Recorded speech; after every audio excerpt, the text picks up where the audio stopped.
Good morning, everyone. My name is Dave with Future Partners. I'm here today to present the results of the State of the American Traveler Survey for September of 2023. I'm really thrilled to be here with you today. I'm so elated, actually, because this is our first webinar under our new company name, Future Partners. Many of you probably know us as Destination Analysts. And we made the name change this summer after 20 years with DA, and it's been a real experience and a lot of fun, and I'm just really grateful to be here with you all today to share this information. With me today are my amazing business partner, Erin Francis Cummings, our president and CEO. She runs pretty much everything here at the company, and our extraordinary director of marketing, Jennifer Griswold. Welcome, Erin. Welcome, Jennifer. I'm looking forward to talking with you today. Go through this. Yeah. I'm happy to be here. Good. And we're going to have some fun today with data. What I'm going to do today is I'm going to spend about a half hour, and I'll go through a review of travel sentiment, how travelers are feeling right now about travel. And then we're going to have a panel of some exciting people who actually have their boots on the grounds out there, and they're going to tell us what they see coming up this fall, as well as how this summer went. And I'll introduce you to them in just a minute. They are Tim from Marriott International, Danny from Noble Studios, and Dawn from Delaware North. And I cannot wait. I hope you'll hang around for the last half of this session because it's going to be fun, and I think we'll learn a lot from them. But first, I want to do a little poll to see what you'd like to learn in the second half of the session. So here's the question you're going to see in a moment. What's your most burning question for our esteemed panel? What's your worst poorly behaved guest story from the summer? Fall 2023, are you predicting trick or treat? How true is the everyone went to Europe this summer story? What's the single biggest challenge to the industry's growth, and what gives you optimism for the travel industry's future? So why don't you take a minute and answer that question for us. I can't wait to see how this plays out. What are we seeing there, Erin? What's your pick, Dave? Well, I'm thinking tricks or treats, and because kind of the data this month tells that story that there may be some tricks, but there's a whole bunch of treats too. It's kind of a mixed bag. So be interested to see what they think. How about you, Jen? Ooh, I think tricks and treats would be good too. Yeah. What are we seeing in the answers? I always love to hear some optimism as an American. It's my my psychographic right to optimism. Well, you're going to see that in the data too. So what we see so far, it looks like that what's the single biggest challenge is number one, followed by tricks or treats at about 28%. So we will definitely hit on that when we get to our amazing panel in a little bit. Yeah, I'll lead off with that question, Dave, since that's what the audience shows. Okay, that sounds great. So just so you know, I'll be moving through the data quickly, but the presentation deck and webinar will be available on our website, the recording of it, at futurepartners.com. So no need to be scribbling notes, taking screenshots or whatever, because it's all for you there. Now, I just wanted to give you a little background in this study if you're a newbie to this event. We do this survey every month. We've done it for a very long time. In the pandemic, we did it every week. And we have a variety of different reasons why we do it. First of all, we do it to help our clients. We track a lot of destinations, hundreds of them, in fact, in terms of people's past visitation and expected future visitation. So with the huge data set we collect, we can go back in and do a lot of really interesting analysis on who's interested in what out there. But for this today, we also like to provide a point of guidance or a perspective, if you will, on the travel industry as a whole and try to answer some of these questions. We've learned an infinite array of different questions that people in our industry have about travel and travelers. So we try to, shed some light on that with each month by basically taking a picture of how people are feeling right now and then doing it again every month, and hopefully so we can watch how things evolve. The methodology is every month, as I say, we collect 4,000 surveys or more from what we call a nationally representative sample of American travelers. So it reflects who the actual traveler is in terms of their geography and their demographics.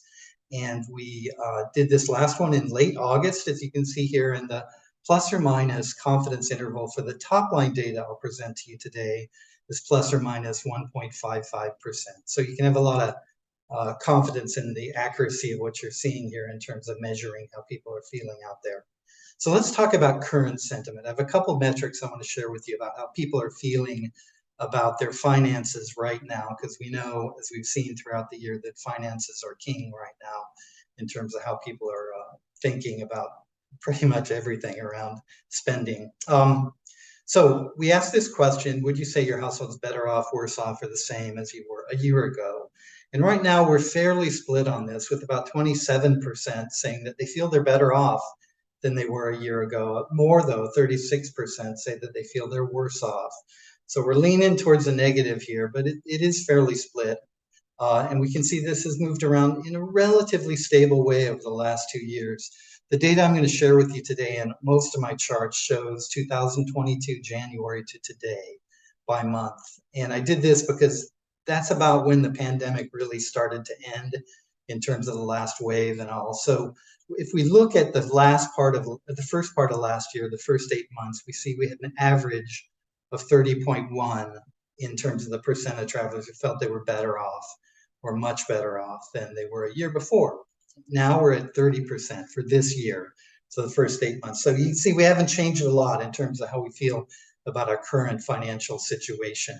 What's driving this, though, is young people are feeling much more better off than they were a year ago.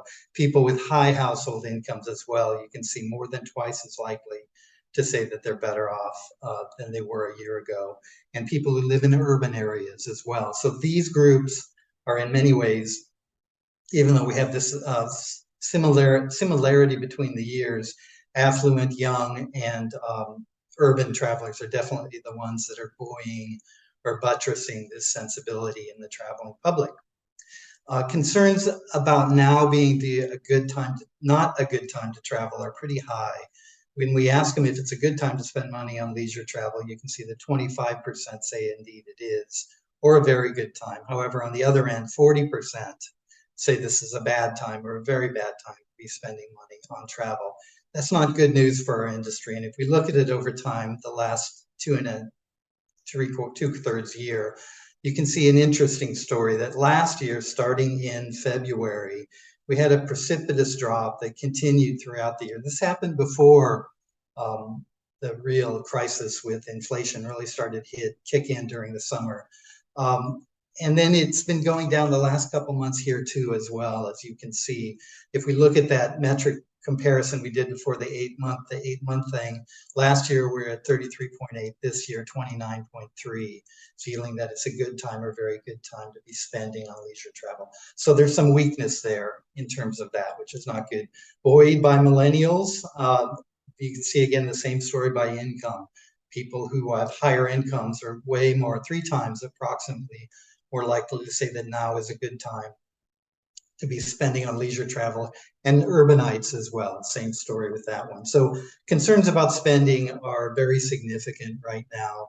Millennials, affluence, driving the boat on that in a lot of ways. And we've been looking at this throughout the year, and this, excuse me, this is really nothing new. Let's look at moving forward. What are travelers seeing about that? Our sense of financial optimism has not gone away. If anything, Americans are optimistic about their pocketbooks. 48% say they'll be better off or much better off a year from now. 13.8% say they won't be. Looking at that over time, you can see that last year the average was 42.8, this year 47.6. So we're actually more optimistic now about next year than we were a year ago. Which is good news, because when people think things are going to turn well for them, they're more likely to be out spending. Younger people are more likely to feel this way as people with higher incomes and people who live in urban areas as well. Same story there. We ask about travel budgets, and they remain tight. And let me show you what I mean by that. We ask, how much at a maximum are you willing to spend or likely to spend this year on all your travel spending? And the average for all American travelers right now is $3,814 for the year. That's popped around a bit, but if we look at this a little differently this time, I'm going to put in here the average over 2 years, what we've said we would spend. And we can see that in the last few months, we're a bit down. You know, we're not performing real well in terms of what we think we're willing to spend on travel. So there's that sense of tightness showing up there. Looking at the different groups we looked at before and what their maximum budgets are, older people have bigger budgets. This one is really telling, I think. Annual household income, those over 200 grand, about 10,000 that they expect to spend in max on their travel. Only 1,800 for those in the lower, basically half of the income spectrum here. So big differences by income. And place of residence, interestingly, suburbanites have the highest budgets for next year, or maximum budgets, let's say. Is travel spending on leisure a priority in your family budget? 50.8% say it's at least a high budget, somewhat high budget right now. About 1 in 10 say it's an extremely high priority in their spending in the next 3 months, excuse me. And this metric continues to decline. If we look at last year, we were at 59.6 on average over the first 8 months. This year, 54.5. And you can definitely see that here in a strong downward trend since April, when we went from 57.6 to 50.8. So there is that. And let's look at those three demographic groups again. Millennials are the most likely to think they'll be prioritizing travel in the next 3 months. Household incomes higher prioritization of travel, and those in urban areas as well feeling the same story. Okay, so that's a little bit, you know, not great, doesn't feel too good, but the real interesting thing is that people are really excited to get out and travel right now, despite what I'm going to call the headwinds that we're facing from our pocketbooks and from other things, which we'll talk about in a minute. So we ask an 11-point scale question from I'm not excited at all to I'm extremely excited. And how excited are you to travel in the next 12 months? Well, 86% gave us above 5 on this, indicating some elevated level of excitement to travel. Now, 44.3% though gave us a 10 out of 10 or 10 out of 11. So a lot of excitement here. And let's look at this over time. I'm going to show you a chart that starts at the beginning of the pandemic and goes to date. You can see 2022 I've highlighted here. And very clearly, 2023, we're above even that level by a lot. Down over a couple months, but we popped up again this month to 8.2, which is not far off the record high for excitement to travel. Who's excited? Well, boomers are more excited than Gen Z. This shows the average score on the 11-point scale again. Annual household incomes of 100 to 200 grand have the highest level of excitement right now, followed by the higher end of the spectrum and the 50 to 99 group. A little bit lower on the lowest group there, income group. And by place of residence, we can see this fairly evenly split. Pretty much everybody's excited to travel wherever he lives. And suburban areas are edging out the other two on that metric. So what's going on with all this enthusiasm? Well, it's definitely driving expectations for more travel in the future. We ask about how many trips you expect to take in the next 12 months. And you can see them here. Last year, on average, for the first part of the year, we were at 2.9 trips that people expected to take in the next year. Let's look at where we're at this year for the first 8 months. It's 3.3 trips. Up a little bit this month, but up quite a bit from where we were last year over the course of the beginning of the year moving into the fall. Now, you might think, oh, that's only 0.4 trips. That's not a lot, but consider it from the perspective of hundreds of millions of people out there traveling. Everybody adding 0.4 of a trip makes a lot of travel. I added a line in here you can see, and this shows the proportion of travelers who are going to expect to take 5 or more trips, the heavy users of the travel industry, you might say. Last year, 19% felt that way. This year, 24.2. So a lot more people taking more trips as well. So overall excitement for travel remains very high. Elevated excitement for travel crosses ages, place of residence groups, but affluent travelers definitely are powering the overall result too.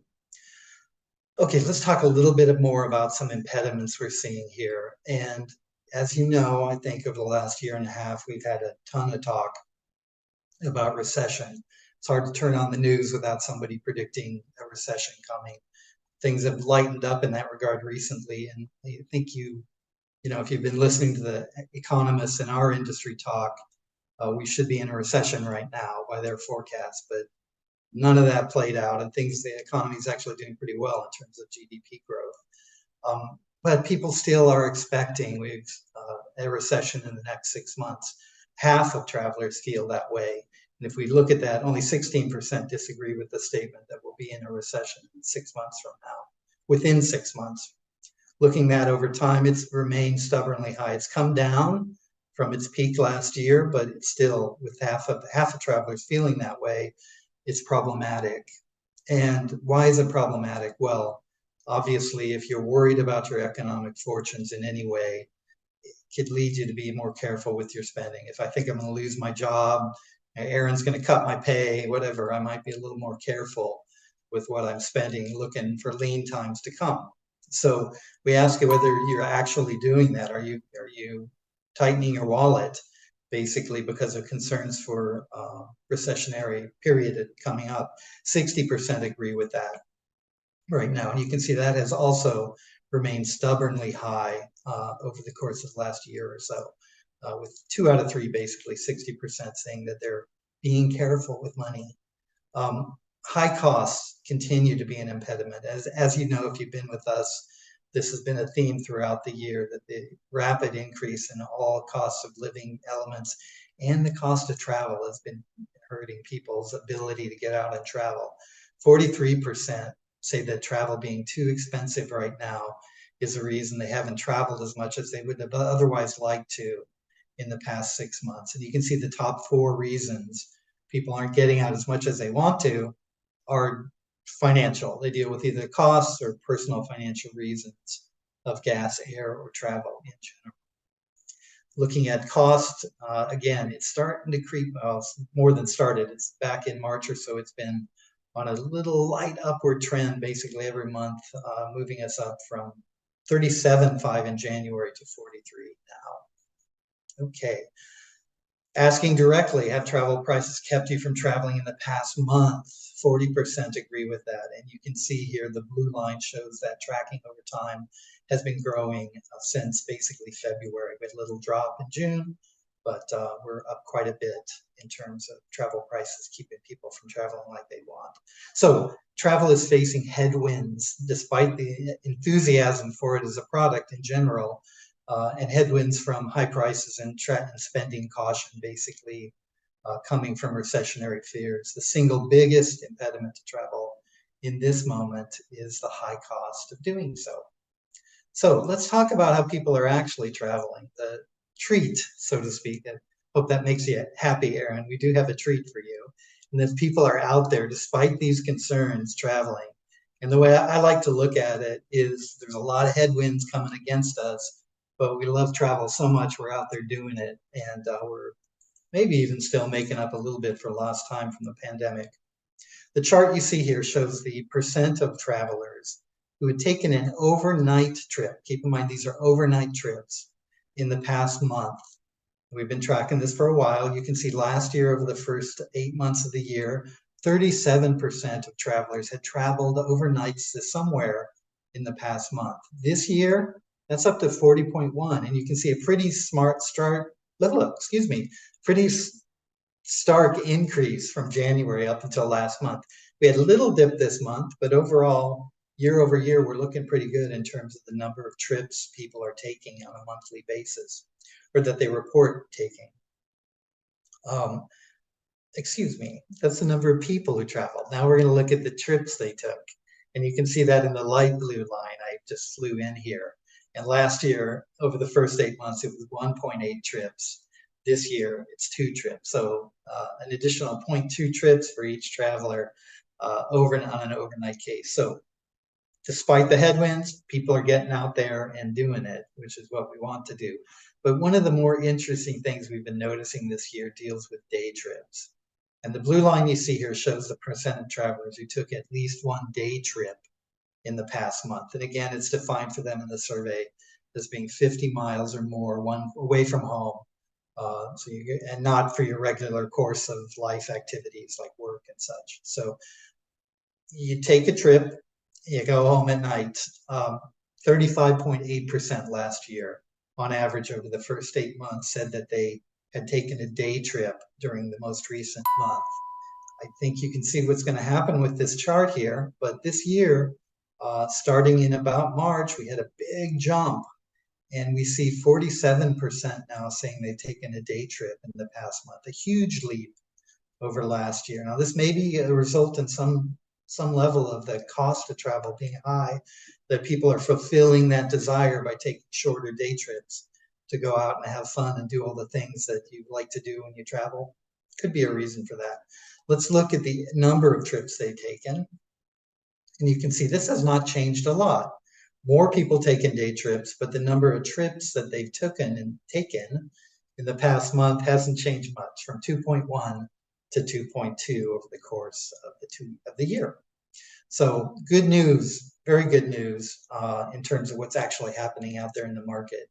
Now, travel sentiment indices. We developed all the questions in this survey with one particular goal in mind, and that was to be able to put together a series of indices on how people are feeling about traveling right now, which we call our current travel sentiment index. And you can see the different metrics that go into it. There are 5 different variables we use for this.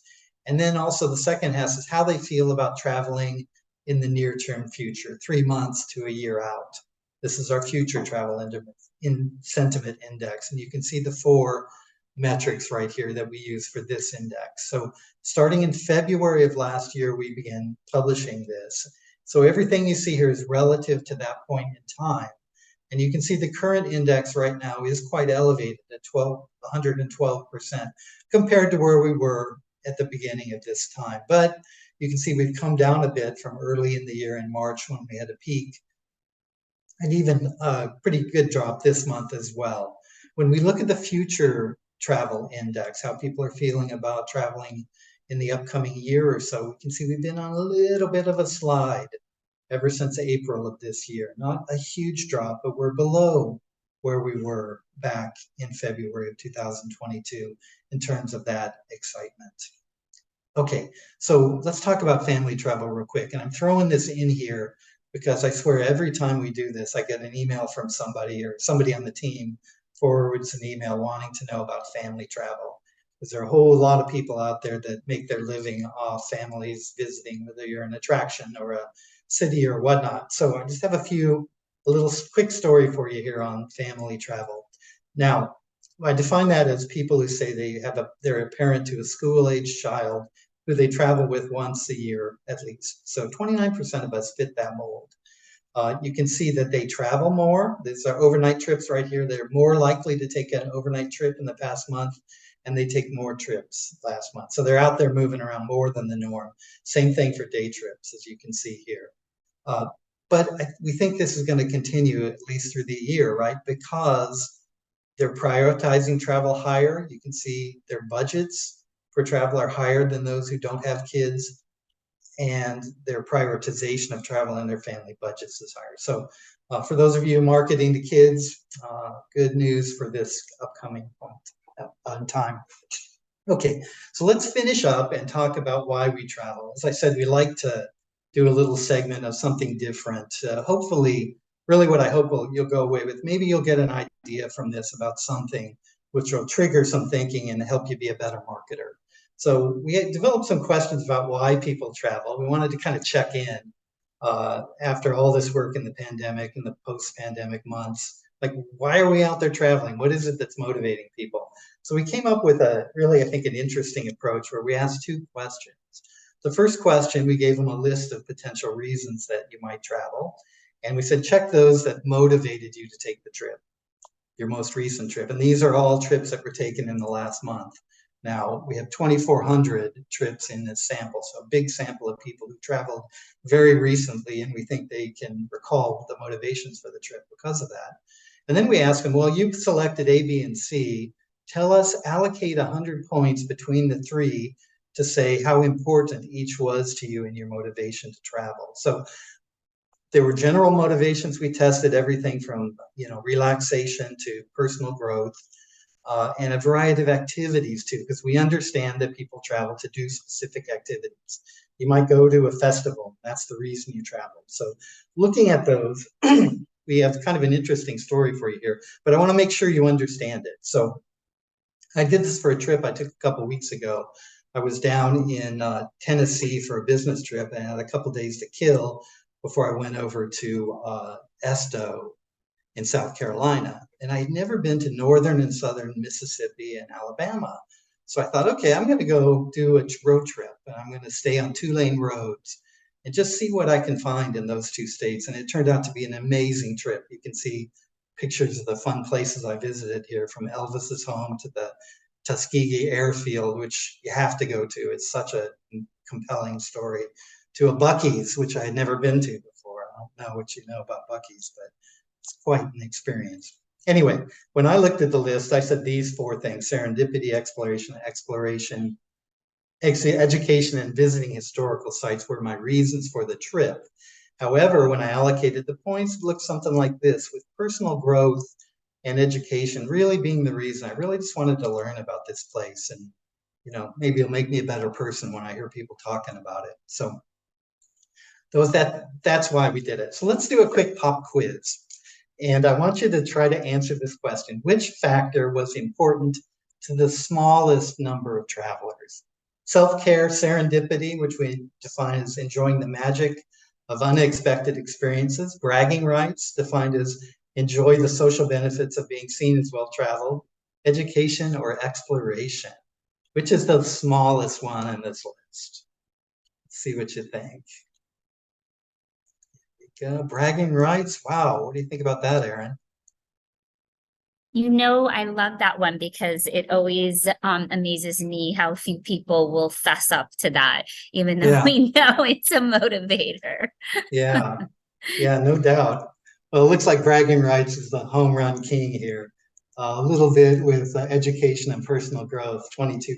Yeah. Good for you guys. Yeah, because our industry people know the truth. Yeah, so let's look at the answers to the question real quick. You can see relaxation and visiting friends and relatives are at the top. At the bottom is bragging rights. And these are the 4 that you guys were tested on here. Self-care, about 1 in 4.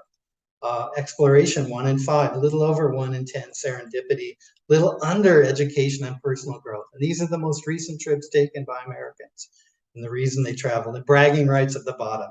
Now, you're going to see something I think interesting in the next slides, because we asked this a different way, and it just shows you as a researcher how you pose something really matters. So here's a chart. It's a bubble chart which shows the answers to these 2 questions. On the bottom, as you move to the right, you see the percent of recent trips taken by Americans motivated by each. You see relaxation here at the farthest out at 52.7, just so you understand what you're looking at here.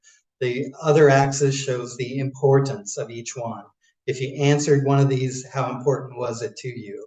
So looking at this without that chart on the left, you can see a few things. VFRs dominate. They cause as many trips as relaxation, but they're way more important than relaxation. Escaping the stress of your daily life is really important to people too, but there's a nuance between that and general relaxation. A person who leads a relaxing life might travel to relax, but a lot of us try to get away from, our business partners and the like. Experiences for just kidding. Experiences for children. You can see it's not a lot of people, a little over 10%, 13%, but it's really important to them. In fact, it's the second most important motivator. If you travel with kids, it's really important to you. Self-care over here, and then bragging rights, as you can see to the left. But let's look at the other question, which are activity-based trips. And this is really interesting to me because it really shows the importance of food. We've always known food was important, but this, in terms of all the activities people do, you can see how wildly important it is. Same scales as before.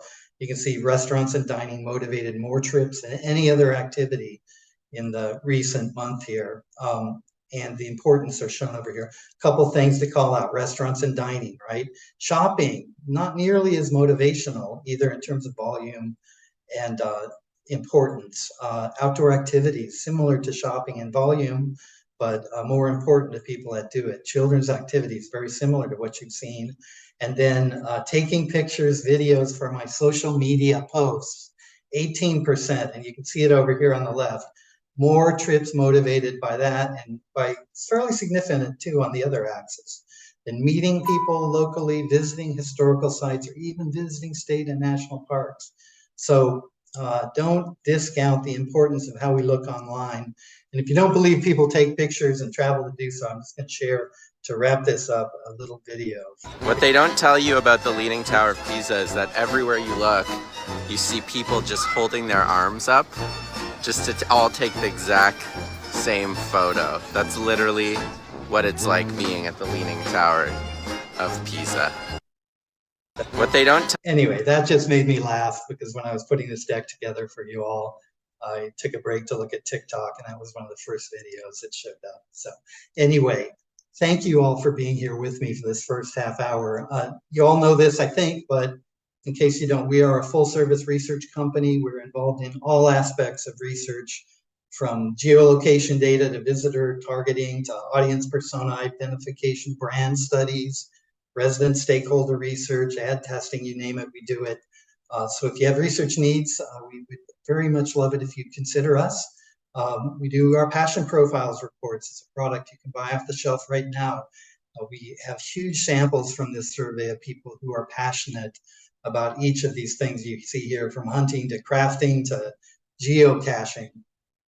If you don't believe that's a thing, it certainly is. I was in a hotel this summer, and we shared it with a conference of geocachers. It's an interesting little niche market, but all of this is available. If you'd like, just reach out to us. And I'm going to pass it over to Erin right now, and she will introduce our crew.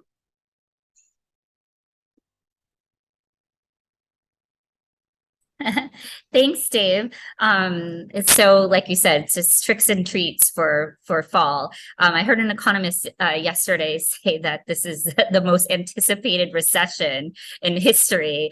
As you see, we've been asking about people thinking we're going to have a recession in 6 months for over a year now.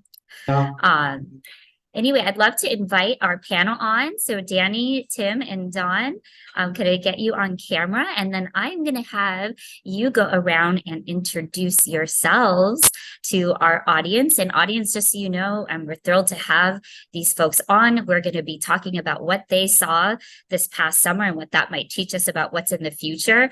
And then what they're seeing about the outlook for fall and beyond.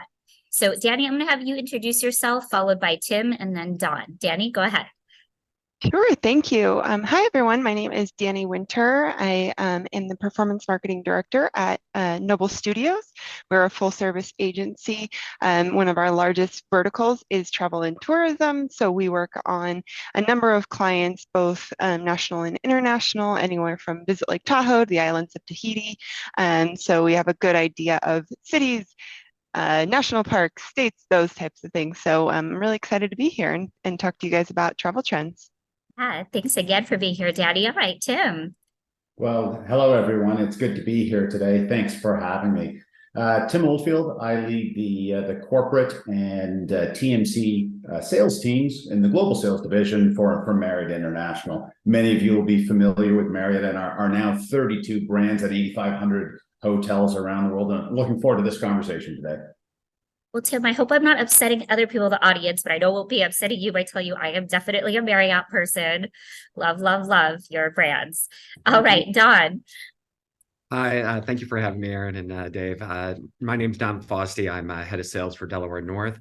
We're probably one of the larger companies no one's ever heard of. We run or own or manage 50 hotels. We have about 89 airports. We do concessions in Major League Football, Major League Baseball, the NBA. We own the Boston Bruins and the Boston Garden, as well as do stadiums throughout England and Australia. And then have a couple casinos and restaurant groups as well. Awesome. And you go to all of them every year, right? Absolutely. Okay, well, I have to be fair to the audience and their burning question. They wanted to start with something heavy. So, what do you see as the single biggest challenge to the travel industry's growth? So, we'll go back in reverse order of introduction. So, Dawn, I know you always have an opinion. Let's hear from you first, and then we'll go to Tim and then Danny. I'm going to merge two together here, and it's really the recession and the strength of the dollar earlier in the year. So with the dollar being close to equal or even better than the euro as we were at the beginning of the year, that actually stopped Europeans from coming here. So we missed that booking window and get that base of business on the books further out. But also growing credit card debt. I mean, we just hit for the first time, it's a milestone. America has $1 trillion in credit card debt, which I think is getting some people to be a little apprehensive about putting their hard-earned dollars out, knowing they're going to have to pay down that debt. Okay, Tim, what do you think? Thank you, Dawn. What do you think, Tim? Yeah, well, we don't want to ignore some of the headwinds that Dave talked about or Don just referenced. I'm an optimist, and I think the data that was shared throughout the presentation, the first half of this call, gives me even more reason to be optimistic. So I take a look at things and think generally travel's in a good place. I think that recessionary issues are out there. When I think about some of the impediments to travel and growth of travel today, I think we've got some real issues on mobility, getting people around. There's a global shortage of pilots. You think about the air traffic controller shortage. So moving people is going to become a little more challenging, certainly over the next 2, 3, 4, 5 years. We've got a backlog of things coming out of the pandemic. So I think those, coupled with some of the economic uncertainty, says there's some headwinds out there, but there's strong demand for travel. People want to be together. People want to gather. People are trading out. Families are trading out, buying things for those experiences that we all love today. So on balance, I got a lot of optimism looking forward. Yeah, and yeah, the demand is there. I think you said we have to have the ability to meet it, right? And some of those workforce challenges are still plaguing us. Danny, what do you think? I think from the DMO side, one of the largest challenges that we're seeing is responsible and sustainable travel. I know that it's important to a lot of travelers, especially younger travelers. And so that in itself, I don't think is a challenge, but coordinating stakeholders in a destination is a challenge, because you want to be able to talk the talk if you're promoting sustainable travel. So you want to make sure that there is reliable public transit, that your properties are taking sustainable actions, and then you can start to promote, okay, I'm a sustainable destination. We have destinations like Visit Lake Tahoe and Yosemite Mariposa, and those are such precious and sensitive resources. And if we are promoting travel irresponsibly, we have to keep that in mind, because people come up. I know there was a big news story about trashing Visit Lake Tahoe, and there was a lot of articles that came out about don't go to Tahoe because it's such a precious resource. Now, we don't want people not to come to Tahoe, but we want people to travel responsibly. So I think that's a challenge, because it goes beyond destination marketing, and it ventures into that destination management category, and making sure that you're working with all the different resources to make sure that people can come responsibly and sustainably. Yeah, thank you for saying that, Danny. I actually think that's really important. I think that as an industry, we need to put the things in place to get ahead of that before, I mean, we've been seeing Gen Z for years now saying like sustainability is important, and we just don't want it to bite us. We want to be ready and Exactly. Implementing those practices in the industry now. Okay, so another audience question, and let's not get political, but Patrick Reynolds asked about the impact of student loan forgiveness, and if anyone is seeing anything or has any thoughts on what that will mean for the travel industry. Don, let's start with you again, if you have anything you think there. I don't know if it's directly going to, impact travel because, when I talked about the economy and, pricing or, debt earlier, it's not reflected in our numbers though. It's a headwind, but it's not stopping people from going on travel. They're still motivated, as Dave said. Luckily for us, one of the top reasons that was in the deck earlier was national parks, which we are either in national parks or in gateway communities. So we're not actually seeing that.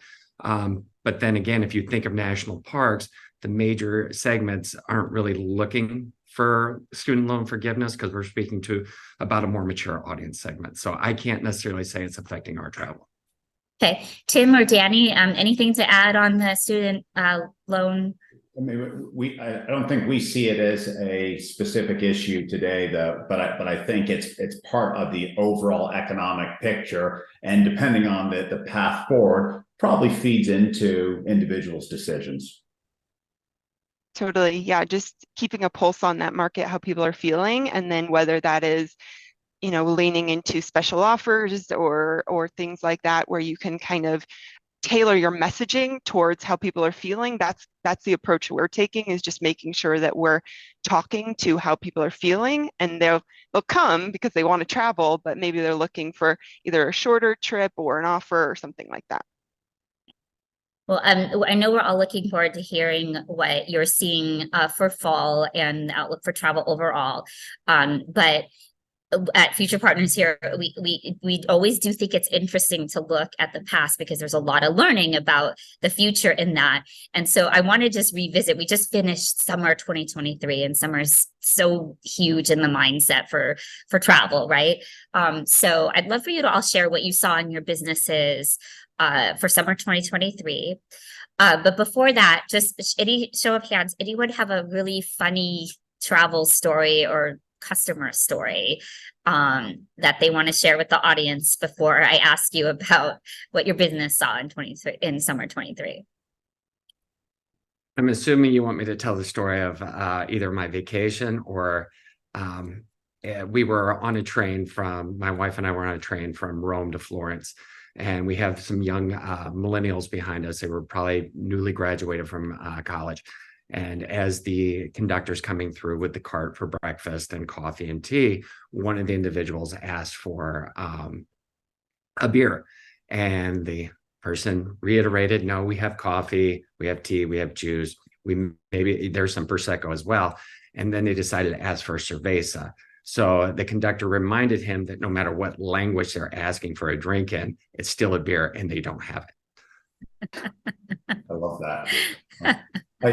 I fear I may have been at the center of my own story with that this summer. Being we traveled to Morocco, the first time in Morocco, and where, for those that have fascinating place to be, we're in Marrakesh. It's Arabic first, it's followed by French, and then English. My English is pretty good, my French not so good, although can get by. And as we're going through, it's a dinner experience. They clearly wouldn't have expected me to speak Arabic or Julie to speak Arabic. So we moved to French and conduct a conversation in French, but nothing we ordered came out the way that we had anticipated, including me navigating a Moroccan wine list that I had absolutely nothing about. And finally, this goes on, 20 minutes. And perhaps it was the look of disappointment either in myself or what was arriving at the table. The waiter smiles at us and says, I'll just switch to English if that's easier for you. And you realize that, making sure that we are all being open-minded as possible in that moment. So I might have been the victim of my own behavior. Well, good for you for trying, though. Danny, any stories from the summer to share before we get into what we saw on the business side?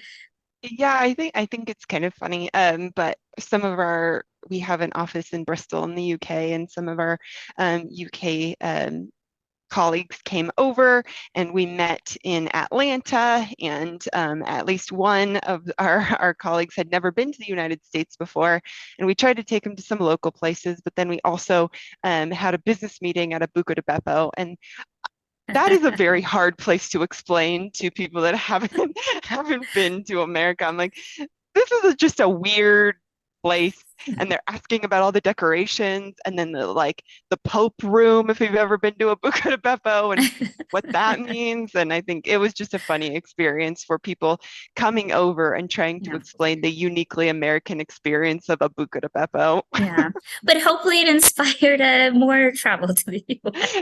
Yeah, visit different cities, all the Buca di Beppos around. There's Yes, plenty. why not? Yes. Well, thank you all for the laugh. But let's talk about the business. Tim, why don't you start? How was summer 23? Yeah, summer 23 was incredible, and we're fortunate to see that from a global perspective. Certainly, the rate of recovery that we see varied around the world. Certainly as China opened up, but right here at home in North America, in the U.S. and Canada specifically, we saw continued growth. There's resiliency in travel. All segments of customers were out, and for Marriott, that is multiple segments. So you saw the convergence, if you will, of our group demand. So those are the largest of meetings happening through the summer. And a lot of that was catch up. There's been strong demand all year. Business travel continued to return, and we saw a continued month-on-month improvement in business travel. And then layer in this, everything we've been talking about today, the strong retail demand.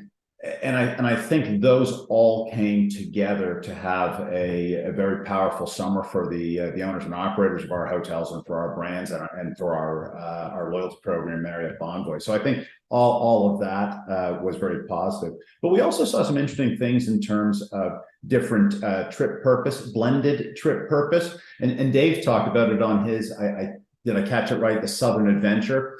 And we're starting to see much more of that, where people are traveling for business. Maybe they've got back-to-back weeks. Maybe they're just squeezing in a couple of days front end or back end. Maybe it's even, we're seeing this with some of the younger travelers as well, to say, yeah, I'm working half days, and half day I'm out exploring and doing things on my own, those that can connect digitally. So I think we saw the combination of all of those things come together throughout the summer, and it looked like a different summer when you get underneath it. But it was another strong summer for Marriott. We were excited. We saw it broadly in the industry. So very good. Yeah, and that's so interesting you say that, Tim, because or even early on in the pandemic, we saw the disruption and the new way people were going to work, being untethered from offices and desks. Well, obviously that's huge downside, but for travel, those upsides of, yeah, like I can get offline and go out and do things, or enjoy my hotel that I'm staying at, after work. So, okay, great. Don, how about you? How was summer 23? Summer was actually really good for us. It was a total paradigm shift, though, because during COVID, a lot of hotels are emerging from COVID. We're pushing rate over occupancy, trying to make up that revenue, where we got back to a more traditional model of pushing RevPAR. And our occupancies year over year were up 6.5%. We were able to scale back some of the ADRs where we still saw growth, but you weren't looking at that high double-digit percentage. You're looking more like at a 4.4 or 4.5% growth there, which it's been really phenomenal for us.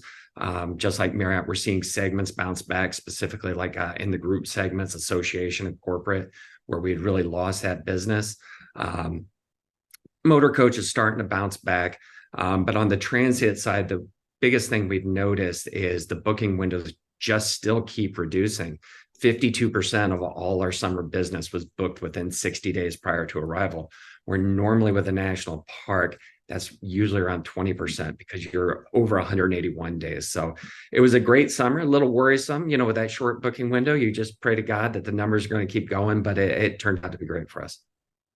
Awesome. I know we just presented that point last month to the industry that the booking window keeps on shrinking.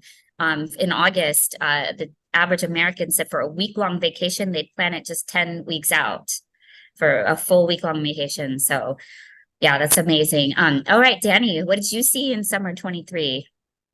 Yeah, it was different based on type of destination, I would say. Definitely coming out of the pandemic, we saw outdoor destinations being really popular, and I'm sure Don saw that from the national park side.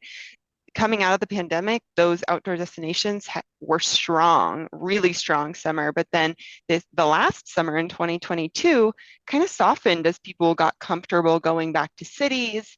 And so this summer, it was interesting because a lot of our outdoor destinations started seeing some pickup again, and things were national park rules and reservations were changing, so people were heading back to national parks. And cities kind of saw a little bit of a softening, still strong, but overall, I think a lot of our smaller towns saw some growth as well. And so people looking for that unique experience, unique communities. So overall, pretty strong, just different, but based on different types of destination, we saw different influxes and different patterns of travel. Interesting. So Danny, let's talk about fall and beyond. Like, what are your indicators telling you about what the travel industry will see?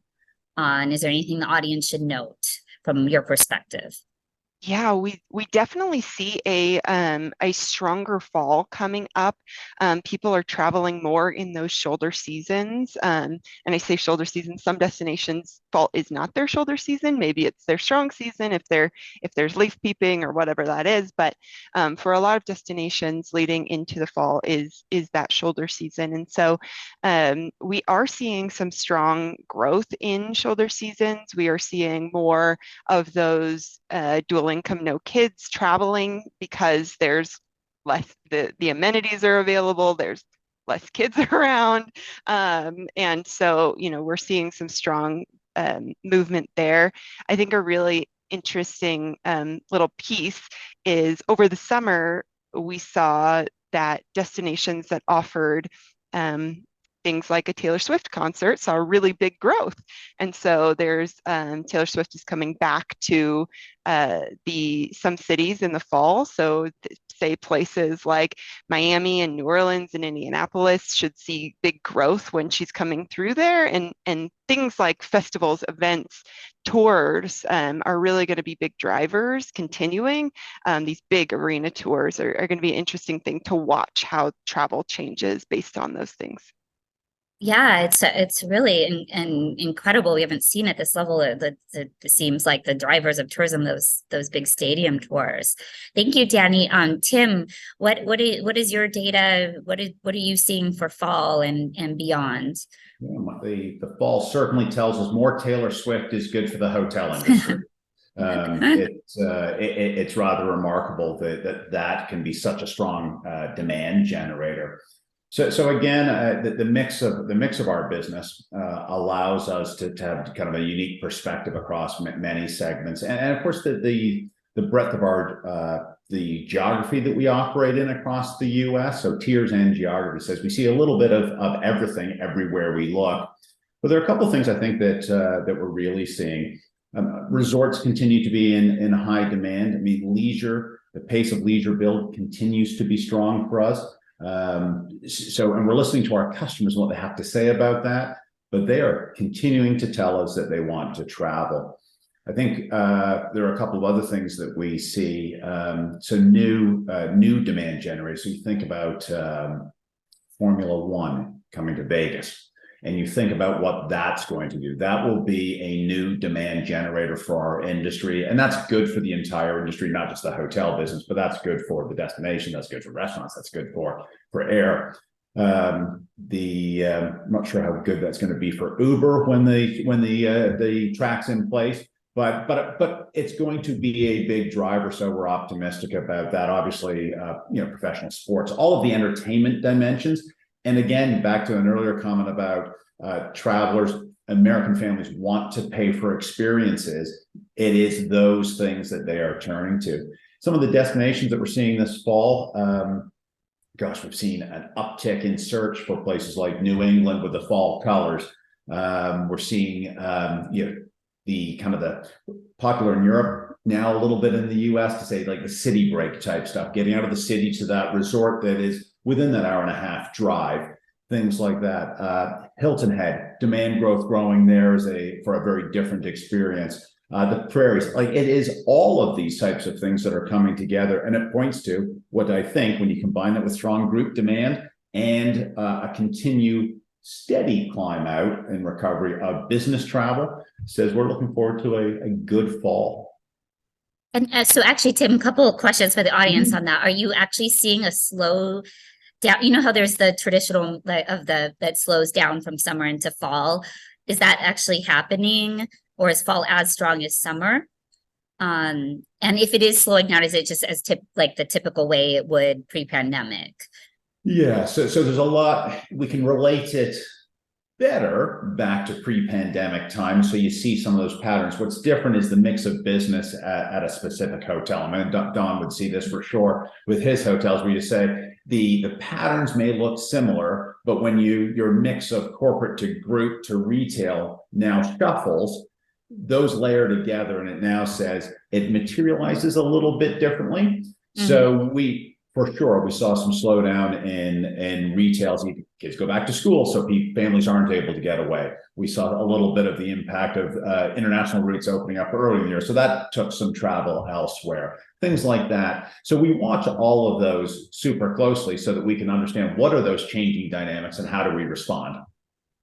Great, thank you, Tim. And one more question before I get to Don's outlook for fall and beyond. Question from the audience for you is: are you seeing any, or excuse me, what differences are you seeing by chain scale?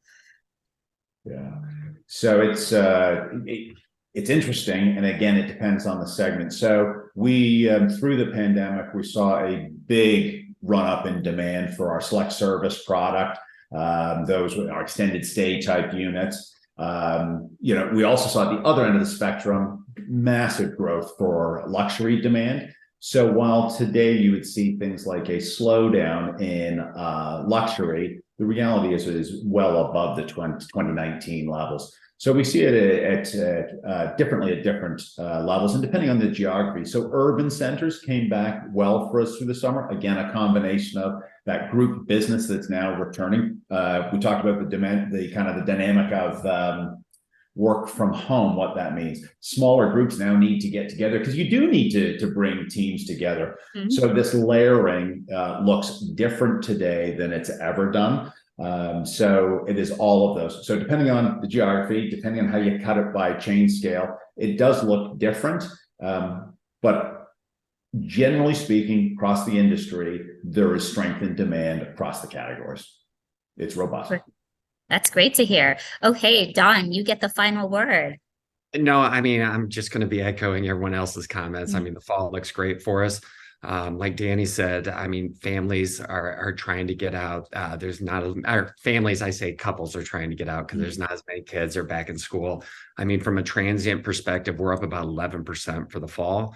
From a group perspective, we're up 33% year over year, with association corporate really driving the business, which puts us overall about 10% up compared to where we were the prior year. So again, we're seeing the business coming back, people wanting to get outside, urban areas with less people congregating. The no reservation system this year has really helped out places like Tenaya, some of the places in West Yellowstone, the gateway communities, which is not only good for us, but some of our competitors, and then being in the park as well, because you're seeing a surge of people that they know they can go, and it's not going to be, 10,000 people in Yosemite Valley, or it's not going to be, you have to wait in line to look over the rim at the Grand Canyon. So the outlook's looking really good for the fall. I mean, and I, looking at the numbers, even for next year, I see it carrying over into 24.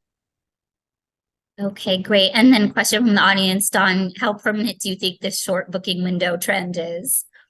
Oh my God. I would love to say it's going away, but if I was a betting man, I'm going to say it's going to stay till the end of 24, beginning of 25. And I think the reason for that is you're seeing a skew with, again, for national parks. I don't want to speak for urban areas. You're not getting as much as that international travel that's booking over 181 days out. You're getting families, you're getting couples. It's more transient. They're going to book that shorter trip. So I would love to say it's going to end. But I don't see it end until the end of 24, beginning of 25. Okay. Well, Danny, Dawn, Tim, it was such a pleasure to get to talk to you today. And we so appreciate you sharing what you saw in 23 and what you're seeing going into fall and into 2024. I wish you nothing but success in all your businesses. And I hope that we will get to see you on another one of our live streams again very soon. And for those of you joining us, thank you so much. We will see all of you back next month for the latest on the state of the American traveler. Take good care, everyone. Thank you so much again. Bye-bye.